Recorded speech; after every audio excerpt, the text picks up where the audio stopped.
Candace's sudden leak landed like a digital earthquake, catching even her most loyal followers off guard because the tone of her message wasn't dramatic, emotional, or exaggerated. Was chillingly calm, calculated, and delivered with the kind of precision that suggested she had been holding it in for far longer than anyone realized. The post appeared without warning, just a simple line dropped into the chaos of a busy afternoon. Asked Charlie why he refused the second test. That single sentence, cold and razor-sharp, sliced through the timeline and instantly turned thousands of scrolling eyes into stunned spectators. People didn't know whether to refresh the page, reread the line, or check if it was even real, 'cause it didn't feel like a typical influencer jab or the kind of subliminal shade that starts petty online arguments. It felt like a bombshell that was meant to alter reputations, relationships, and narratives in one strategic strike.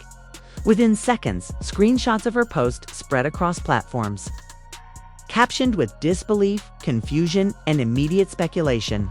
The chilling part was not just the accusation implied, but the way Candace presented. It's so emotionless, so controlled, and so deliberately phrased that it sounded less like a question and more like a warning to anyone paying attention. No emojis, no follow-up explanation, no softening language.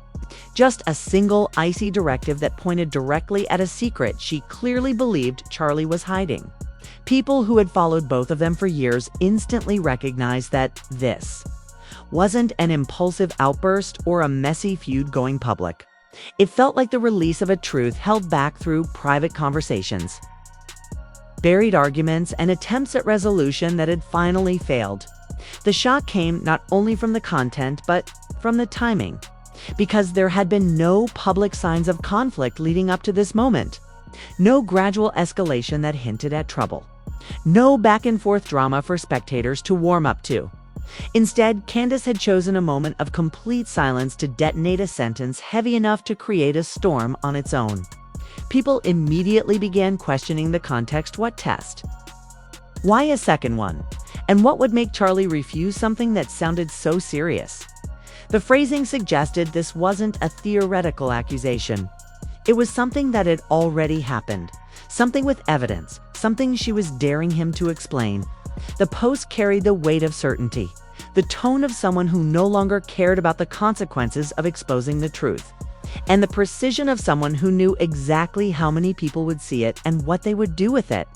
Within minutes, viewers sensed that this wasn't the beginning of drama, was the moment the truth finally spilled out after being suppressed for far too long. And the shockwave was only just beginning.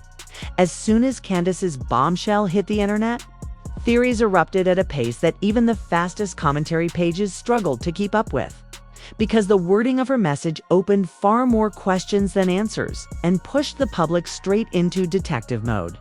People immediately began digging through old interviews, live streams, photos, and deleted comments to find anything that could connect to the cryptic reference about a second test, and the search intensified. When someone resurfaced the earlier rumor that the first test had come back inconclusive, single word floating around the internet, in half screenshots and whispered recollections, became the center of every discussion. Because an inconclusive paternity test sounded suspicious enough on its own, but pairing it with the bombshell claim that Charlie refused a follow-up test ignited a wildfire of theories. Some argued that inconclusive results usually mean mishandling or contamination, which would logically require retesting, leading the public to wonder why Charlie would avoid something so essential if the situation was truly innocent. Others suggested the inconclusive result wasn't a technical issue at all, but a sign of deeper complications, anything from timing errors to conflicting samples, and that his refusal to retest hinted at fear, guilt, or something he didn't want confirmed. As these ideas spread, social media analysts started dissecting old footage where Charlie appeared unusually tense or defensive, stitching clips together to build timelines that connected his behavior to the rumored first test. Fan pages reposted archived comments where viewers had previously noticed tension between him and Candace, interpreting them as early signs that something major was simmering beneath the surface. Meanwhile, commentary channels released rapid-fire analyses explaining how paternity tests work, how results can be influenced, and why a second test might be critical, which only fueled more speculation. Some creators insisted the refusal itself was the real red flag, arguing that innocent people fight to clear their name, not avoid clarification. Others focused on the possibility that someone from Charlie's circle had leaked selective details about the first test to control the narrative before Candace exposed everything. With every hour, theories multiplied. Was the first result contested? Who ordered the test? Why was it needed in the first place? And most importantly, what truth was hiding behind Candace's chilling sentence? Each new angle pushed the public deeper into speculation, turning screenshots, times, and fragments of old rumors into massive threads of analysis, ensuring that the story only grew louder as people demanded answers. Charlie still wasn't giving. Candace doubling down felt like a declaration of war, and the internet could sense it long before she even released the full batch of voice notes. Once the first audio leaked, her voice cold, steady, and almost disturbingly calm, the stakes shifted from a messy feud to something that sounded like the beginning of a political earthquake. She warned that careers will end, not shouted, but spoken with the kind of confidence that made listeners freeze because it didn't sound like a threat. It sounded like a promise. People replayed the clip obsessively, searching for clues. Was she bluffing? Was this strategic timing? Was she protecting herself, or was she about to expose something bigger than anyone expected? Her tone carried the weight of someone who believed she had receipts tucked away. And that certainty fueled a different level of public paranoia. Comment sections erupted with theories that she wasn't just reacting emotionally, but building a case, almost like a prosecutor preparing a closing argument meant to dismantle someone's public reputation beyond repair. As the voice notes continued to surface, her language grew sharper, more pointed, and layered with implications that this situation was no longer about personal betrayal or messy.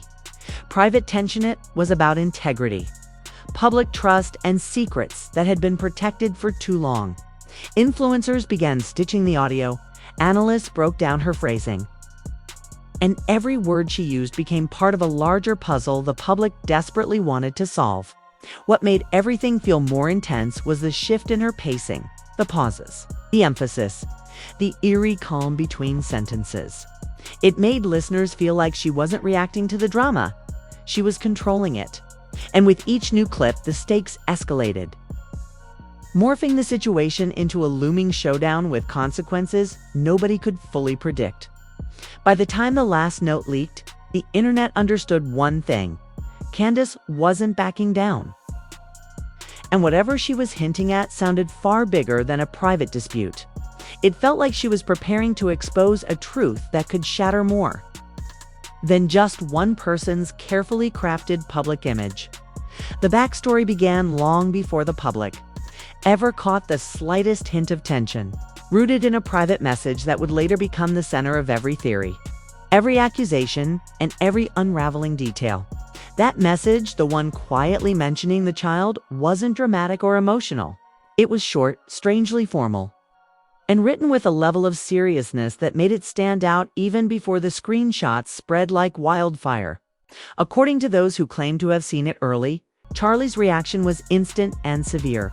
People close to him said his demeanor changed almost overnight, shifting from his usual composed confidence to someone visibly rattled, as if he had been handed information he couldn't control and consequences he wasn't prepared to face.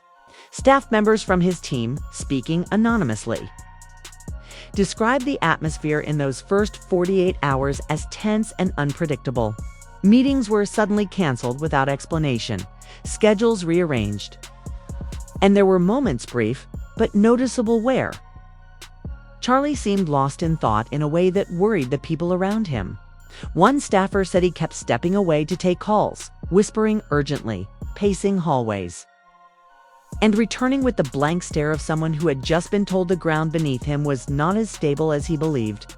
What made the situation more suspicious was how quickly his inner circle began tightening access. Fewer people allowed in discussions, fewer messages answered, unusual attempts to control the narrative before there was even a public narrative to manage.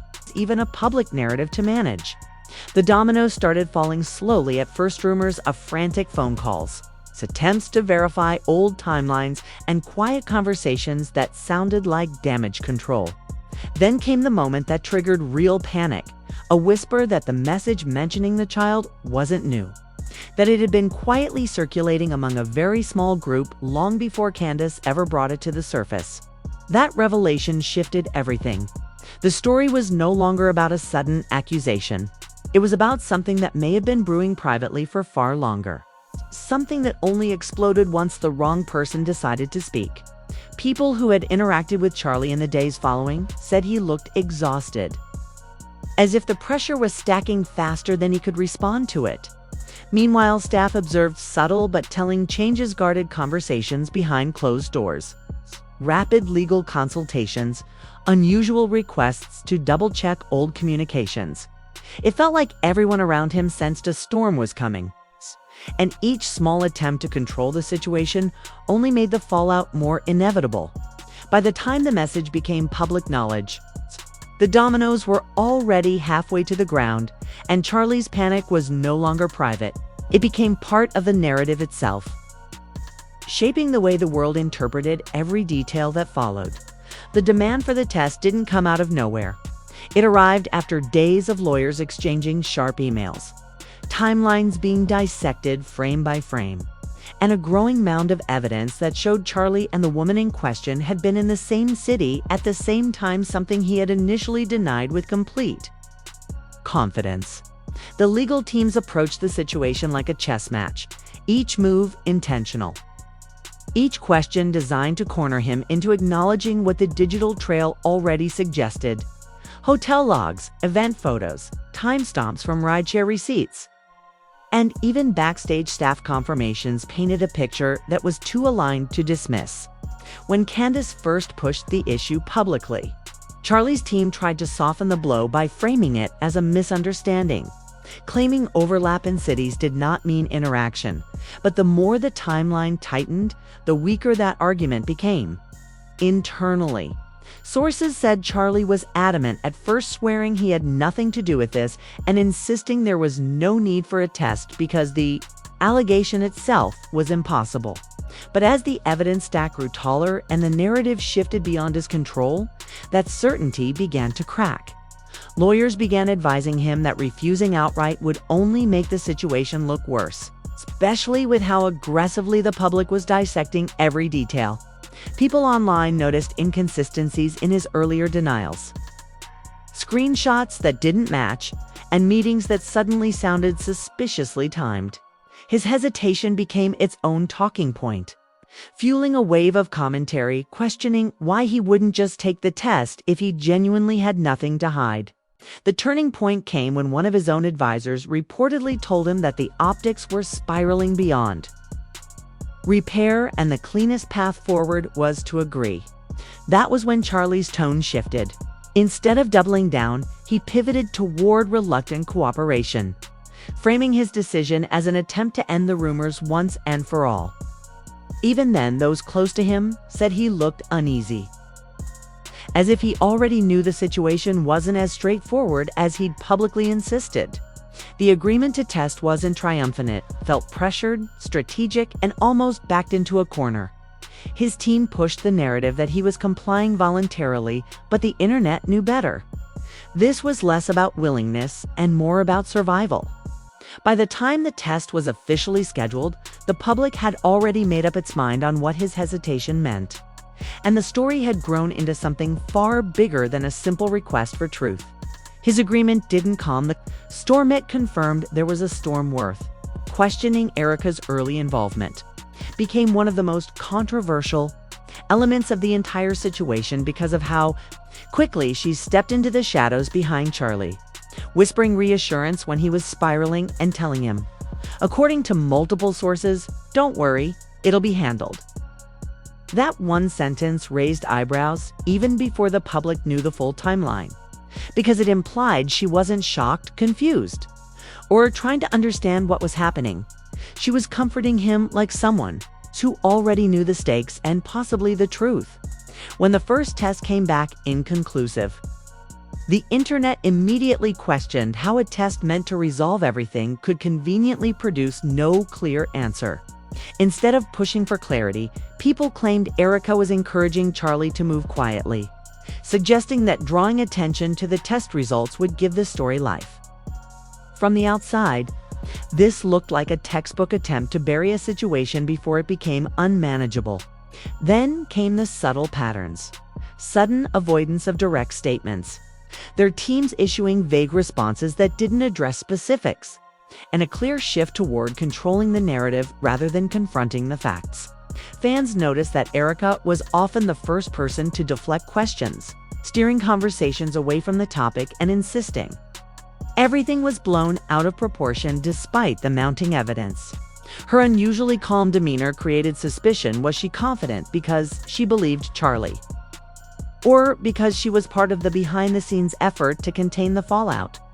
Critics argued that the decision not to push for a second test immediately was the moment everything started to look like a cover-up. If the first test was unclear, why not take another right away? Why the hesitation? Why the vanishing urgency? That gap in action became one of the biggest red flags for the public. People began piecing together Erica's behavior with Charlie's panic. And the narrative shifted from uncertainty to suspicion. Every move she made, every carefully worded comment, every attempt to minimize the issue added fuel to the theory that she was more involved than she appeared. The fact that the story continued to grow despite her efforts to suppress it only reinforced public belief that something inside their camp had gone terribly wrong. By the time the truth began unraveling, Erica's early reassurance no longer looked like support. It looked like strategy, and to many, that was the biggest alarm of all. The moment the accuser decided to speak, the entire scandal shifted from rumor to undeniable reality. And she didn't use lengthy explanations or public rants. She dropped a 19-second anonymous audio clip that immediately set the internet ablaze. In the clip, her voice was raw, exhausted, and unmistakably direct. "He knows why I asked for the test. He just doesn't want it confirmed." Those 13 words carried more weight than any document, any screenshot, any claim Candace had previously released.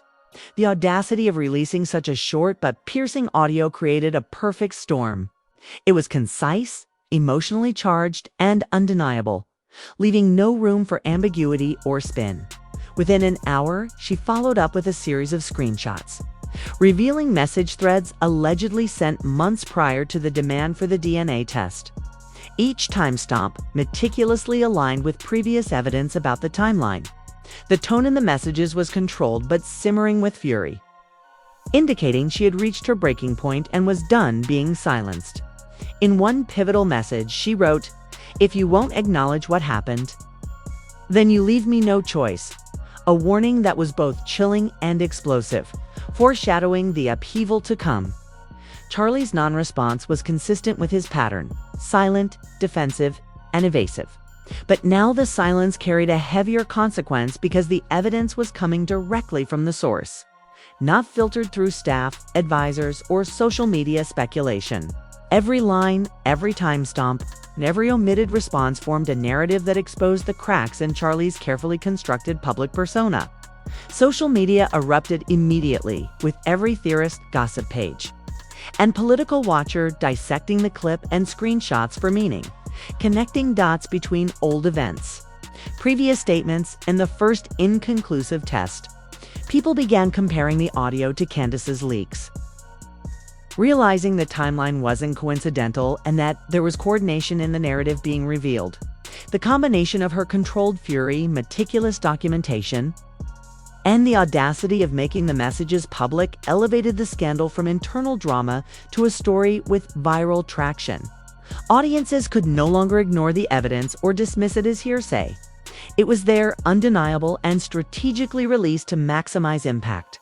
And with that, the internet braced itself, realizing that these initial drops audio and screenshots were only the beginning, the first domino in a sequence that would expose not only Charlie's evasions but the entire web of private manipulations.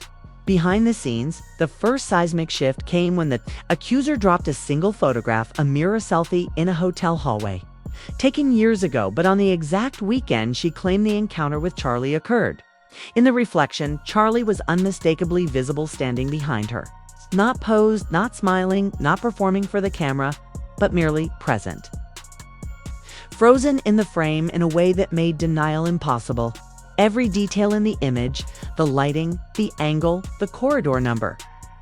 Even the carpet pattern matched previous travel schedules, hotel bookings, and event logs that had been circulating online. The mirror photo became instant proof. A visual receipt that contradicted years of Charlie's insistence that he had never been alone with her. Never been alone with her. The internet erupted. For years, he had denied proximity, denied private encounters, and denied the entire foundation of her accusations. But the reflection proved otherwise. Then came the next shock, a short text exchange that would dominate social media within minutes. Only 2 lines, 4 words in total. "Can we talk about what happened last night?" Her message read. Charlie's reply was blunt. "Absolutely not. Delete that. K." Those words, so seemingly mundane, exploded across TikTok, X, Instagram, Reddit, and YouTube, instantly turning into a meme. Delete that. Delete that. Delete that. Fans and commentators dissected the brevity of the response, the bluntness of the refusal, and the implication that something was being hidden. But the real kicker, the detail that turned suspicion into confirmation, was the contact name. Instead of being saved as Charlie Kirk or just Charlie, the number was recorded as CK private linear number, an obscure identifier only a few insiders had ever seen. A number only managed and monitored by Erica. This meant Erica not only had access to his private communications, but was actively managing the lines. Connected to a scandal that had already begun to spiral. Suddenly, the network of secrecy became tangible. People speculated furiously. Why did Erica have that level of access? Why was she directly involved in monitoring communications on a line Charlie rarely used? The combination of visual proof, explicit text, and the private number connection created an irrefutable chain of evidence. Meme culture took over, spreading the "delete that" phrase across every social platform, amplifying the scandal and embedding it into the public consciousness almost instantly. Analysts and fans compared old live streams, deleted messages, hotel schedules, and previously unseen social posts, noting every correlation with precision. And with each match, Charlie's denials looked weaker. The mirror photo proved presence. The text proved intent and concealment. The private number proved outside manipulation. And when all 3 elements converged, the narrative of secrecy, control, and panic became impossible to ignore. Erica's involvement, once subtle, now appeared as direct interference, raising the stakes higher than anyone anticipated. The public now realized that the scandal wasn't just about Charlie avoiding a test-it, was about an elaborate cover-up, orchestrated with access and timing that made it far more than personal drama. The receipts transformed the story, turning whispers into fact, rumors into documented reality, and suspicion into viral outrage. The momentum built, every leak feeding the next, every meme reinforcing the narrative, until it became clear this was no longer an isolated dispute. It was a scandal with multiple players, undeniable evidence, and consequences that could not be contained. The combination of mirror proof, text, and insider access left the internet in a state of collective shock, proving that Charlie's denials, Erica's interference, and the initial inconclusive tests were only the opening moves in a much larger, far more explosive drama, one that the public now demanded answers for. And no one involved could stop it from spreading. Minutes after the delete, that meme went viral. A new whistleblower emerged from Charlie's digital team, anonymously posting revelations that instantly escalated the scandal. This insider confirmed what fans had suspected but couldn't prove. Erica had full access to Charlie's private line. the same CK private linear number that had sparked so much speculation. She wasn't merely observing. She was actively managing communications tied to the DNA drama. Deleting voicemails, monitoring messages, and shaping the flow of information in real time. Every deleted voicemail, every curated message, suggested an involvement far beyond casual concern for Charlie. This was personal. The whistleblower emphasized that Erica's interference wasn't limited to technical oversight. Her behavior indicated a strategic agenda, a deliberate effort to control the narrative before it could reach the public eye. Listeners of the leaked voicemails heard a calm, measured voice, but behind the veneer was urgency, a strain that betrayed her personal stakes in the matter. She wasn't protecting Charlie out of loyalty alone. She was protecting herself, her past, and her own connections that intersected with the accuser. The revelation instantly reframed the story, showing that this wasn't just about a man refusing a second DNA test. It was about someone using access, influence, and inside knowledge to manipulate events from behind the scenes, to prevent a private truth from surfacing that could jeopardize far more than reputations. Fans and social media analysts pieced together timestamps, comparing deleted voicemails to public leaks, and the conclusion was undeniable. Erica's involvement was strategic, premeditated, and deeply personal. Every detail, from the management of Charlie's private communications to the selective deletion of messages, added layers to a scandal that was no longer about Charlie alone. The implications of her actions rippled across every aspect of the unfolding drama, raising questions about why she had such intimate knowledge and control. The public now began to realize that Erica's role wasn't peripheral, it was central, and every voicemail, screenshot, and deleted message was a clue pointing to stakes far higher than anyone had imagined. Just when the story seemed to reach its peak, a brand new twist exploded into the narrative. An anonymous former staffer, someone who had worked closely inside Erica's world, contacted Candace Owens with evidence that would redefine the scandal entirely. This insider provided photographs from Erica's private office, images no outsider could have captured, showing documents with her handwriting, a backstage pass bearing her personal ID, and a group photo with Erica, smiling beside the messenger proof. She had direct access to every layer of the operation. These images weren't just context. They were undeniable receipts connecting Erica personally to the drama, showing her not as a bystander, but as an active participant shaping the outcome of the DNA dispute. Alongside the photos, the messenger sent recordings, including months-old audio where Erica's voice trembled as she discussed the accuser, revealing knowledge of the situation long before Charlie or anyone else had realized. The implications were immediate. Erica had known the accuser beforehand, had introduced her into Charlie's circle, and had been orchestrating events to protect herself as much as to protect Charlie. Candace's reaction, mirrored by the internet, was one of collective shock. This wasn't just interference. It was premeditated control, an intricate manipulation designed to bury secrets that could unravel reputations and relationships alike. The anonymous messenger's final revelations included documents and messages showing that the second DNA test wasn't about proving Charlie's truth, but confirming someone else's a connection Erica desperately wanted to hide. Every piece of evidence, the photos, the audio, the documents painted a portrait of calculated involvement, of someone weaving private agendas into what appeared publicly as a dispute over a test. The deeper twist emerged clearly. The child involved might be tied to a powerful figure, someone outside Charlie's immediate circle, someone whose exposure could ruin Erica.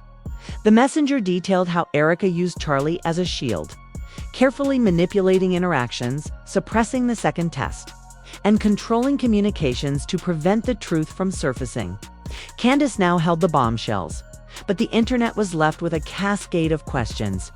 Why was Erica so desperate? Who was the hidden party connected to the child? And how far had Erica gone to keep her secret protected? The anonymous insider's evidence transformed the scandal into a multi-layered narrative, connecting past relationships, private manipulations, and undisclosed motives, ensuring that what had begun as a DNA dispute now expanded into a story of power, secrecy, and potential devastation, with Candace standing at the center ready to reveal it all. Moments later, the most chilling message appeared, a file labeled ominously with a warning: "If anything happens to me, release this." That single line froze viewers in place. The stakes were now not only professional, but personal, with danger, secrecy, and urgency all interwoven. Candace Owens, sitting at the center of this storm, became the gatekeeper of explosive evidence, holding the key to revelations no one had yet dared to imagine. Every leak, every recording, every receipt now pointed toward a truth that could shake the very foundations of those involved. Fans, viewers, and social media communities erupted with speculation, theories, and predictions. The cliffhanger was immediate and undeniable. The second DNA test hadn't been about proving Charlie's involvement, it was about confirming the connection of someone else. Someone powerful, someone Erica had been shielding for years. And with Candace in possession of proof, the countdown began. Questions flooded every timeline. Who was the real figure tied to the hidden DNA results? What would be exposed if the second test were ever released? And most importantly, who stood to lose everything once the secret emerged? This was no ordinary scandal. It was a calculated, dangerous narrative, a revelation waiting to detonate. The audience was left with one urgent call to action: stay alert, subscribe, and activate notifications, because the next chapter wouldn't just answer questions, it would redefine everything. The truth, as Candace had now made clear, was on the precipice, teetering at the edge. And only the next reveal could push it over and expose the full scope of the drama to the world.